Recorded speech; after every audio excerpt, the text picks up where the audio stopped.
You really got me now. You got me so I can't sleep at night. Yeah, you really got me now. You got me so I don't know what I'm doing.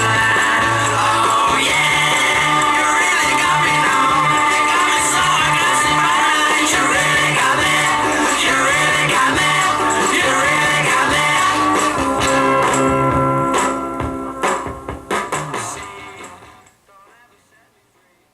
Hey Vital Community, this is Ron. I'm back with another video, and this time I'm going to be talking about the early heavy hard rock sound that exploded out of the 60s. I'm going to talk about its earliest beginnings and kind of follow its progression up through the early 70s. It's going to be kind of a loosely based on just the history and how it progressed. I'm not going to go into a whole lot of detail about the records themselves, but I probably will talk about a few of them. And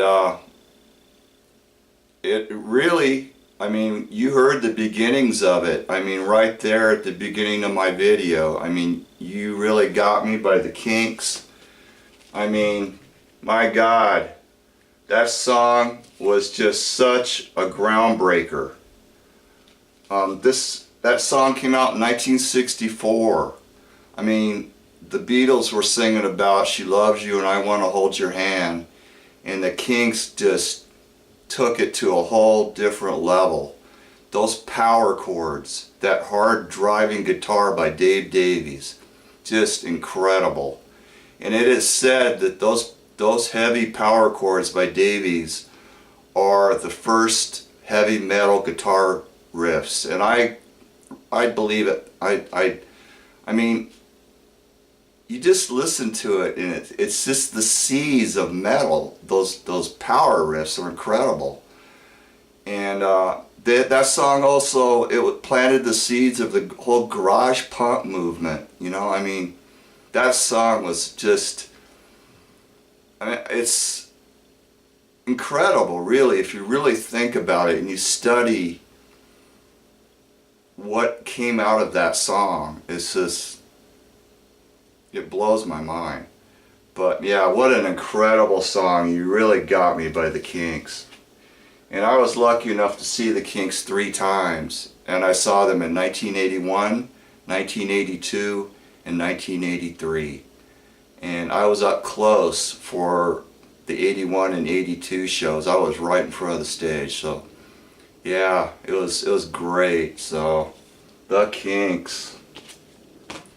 And I'm going to use this album sort of like a stepping stone into the heavier sound between the Kinks and what would follow. And it's the other half. And these guys were basically a garage band. They were, prior to the other half, they were known as the Sons of Adam. And this album was actually recorded in '66. And it's just got that heavier sound. It's still garage, but it's got a heavier sound to it. It's kind of like just sort of a stepping stone of what would be coming down the road.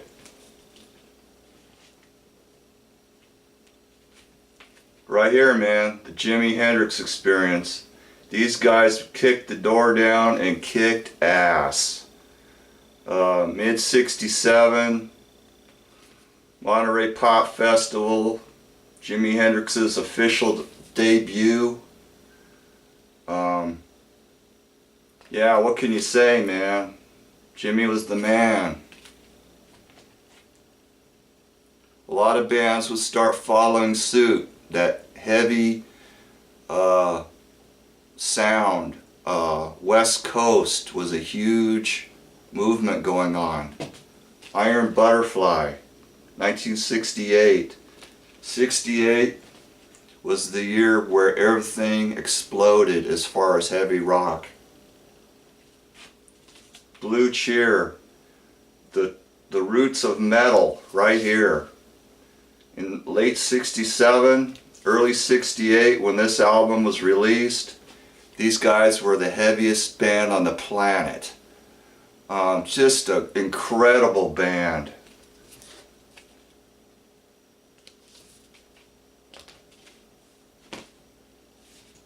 Big Brother and the Holding Company with Janis.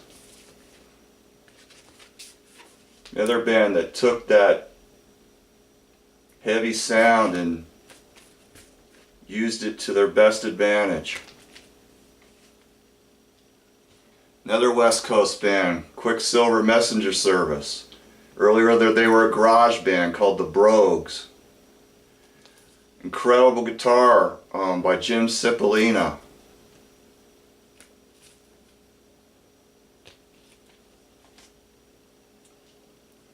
Steppenwolf, transplanted out of Canada, previously known as Sparrow. Another band that utilized that heavy sound. Vanilla Fudge. This is an awesome heavy album. It's actually the only Vanilla Fudge album that I own.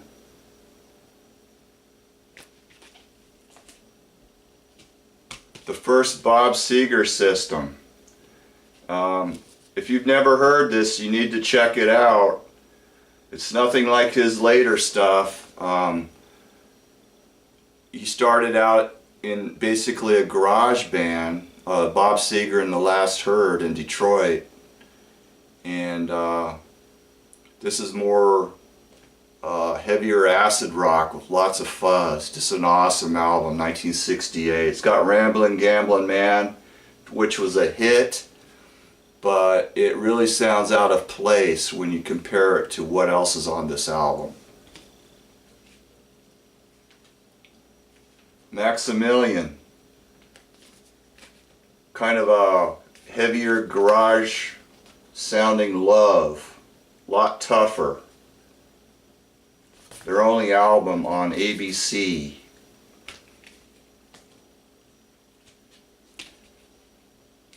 The Damnation of Adam Blessing, their first album, 1968. Another band that they used to be, they were previously a garage band, and they took that heavy sound and utilized it to their best advantage. And these guys were previously known as the Alarm Clocks. So check your Back from the Grave comps and you will find their record on there. Out of Ohio, Mount Rushmore. This is their first album, High on Mount Rushmore. Kind of a sub-blue cheer, heavy blues rock band. The Heads, Heads Up. Another band that were utilizing the heavy sound that was going on at the time. Not a particularly strong album, but there is like about 3 really good tracks on this album. The Amboy Dukes, Journey to the Center of the Mind.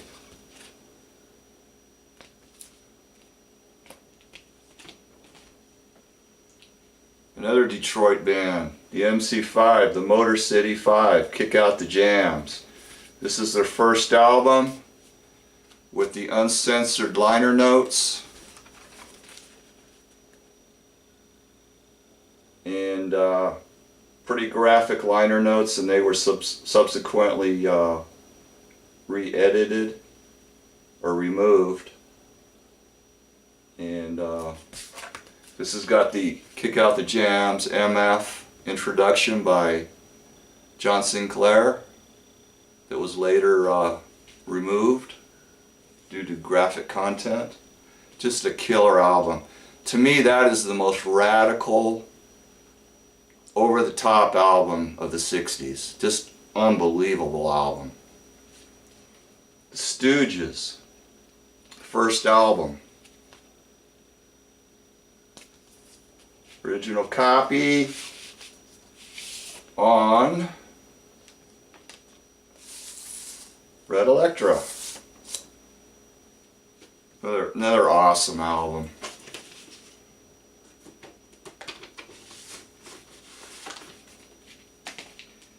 And you know, some bands that were previously had an earlier style kind of even jumped on the heavy rock bandwagon, such as the Shadows of Night. This is their last album, and they moved on to a heavier sound on this album. It's not real hard rock, but it does have a heavier sound of what they were doing. It's on the Super K label, 1969.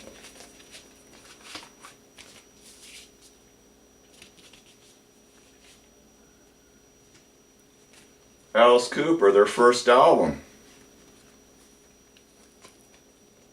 Pretty's for You.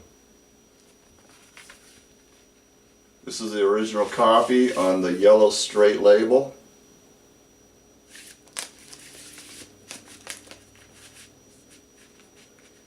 This is actually my favorite Alice Cooper album because it's more proggy and psychedelic. And it's actually the first Nas album. This band was known, they started out as being known as the Earwigs, then they moved to the Spiders, and they went from the Spiders to the Nas, and then Todd Rundgren came out with his Nas, and so they changed their name to Alice Cooper. And this is actually sort of the first Nas album, really. Just for the musical content of it. Mountain Climbing, their first album with Leslie West and Felix Pappalardi. It's got the hit Mississippi Queen. Really good album. And there's a Pappalardi track on here. No, it's actually, it was co-written by Jack Bruce, Theme for an Imaginary Western. And it sounds very Cream-like, and he would eventually do that on his first solo album, Songs for a Tailor. And my biggest gripe with Mississippi Queen is it's too short. It's like 2.5 minutes long. That would have been fine for the single, you know, for airplay, but I think for the album they should have doubled that time. I think it's just really a crime and shame that that song is so short. Frigid Pink, Detroit band, their first LP with just a great heavy cover version of House of the Rising Sun. And then there was a lot of British bands that were, like I said, had started out with different styles and were moving into the heavier sound, such as The Who, Live at Leeds, 1970. First album by Uriah Heep.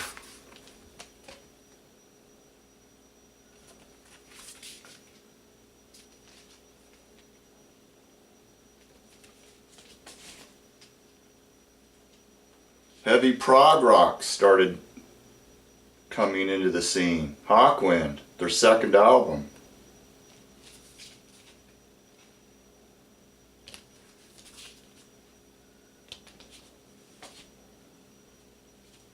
Captain Beyond with the 3D cover. This band was a super group. It had Lee Dorman from Iron Butterfly. It had the original Deep Purple singer Rod Evans, and it had who else was in this band?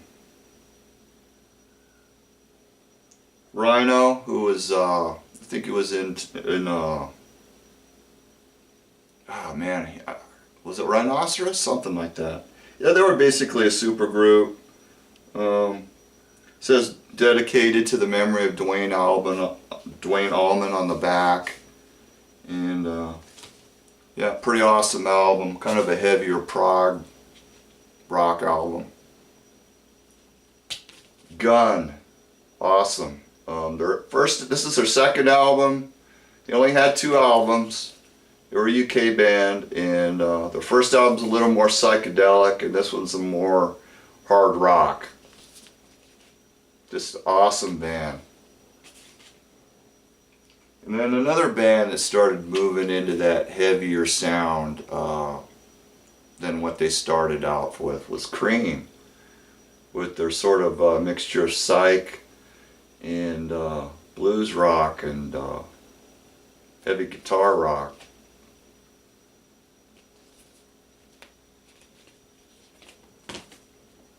Even the Beatles got into the heavy rock thing with the White Album.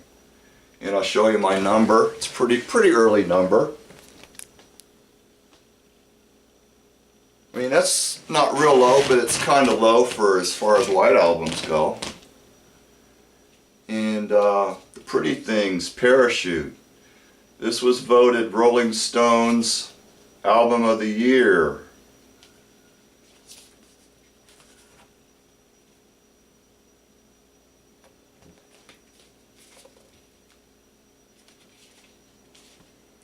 Even the Yardbirds started getting into the heavy thing towards the tail end of their career with this album, Live Yardbirds, which was eventually quickly recalled because Page did not give his permission for it to be released. There are counterfeit bootlegs of this, just a black and white cover, and it's got a white label promo label. But this one is an original.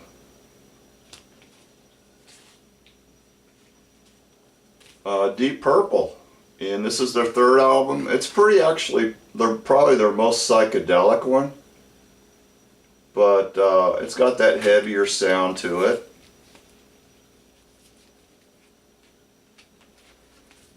And this is an original one, original US copy on the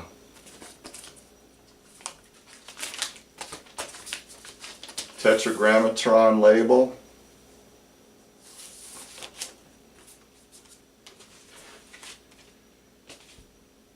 And can't forget Led Zeppelin. I almost forgot Led Zeppelin, the Mighty Zepp. Can't forget those guys. Came out of the ashes of the Yardbirds. And Emerson, Lake and Palmer. And this is a promotional copy of Brain Salad Surgery, and which was not actually on the album itself. It was a 45 only. And I'm going to show a close-up of the picture sleeve in case you've never seen this. So I hope I can get it. But if you look right here, you'll see something that they airbrushed out of the album cover. And let's just say it's the ivory shaft.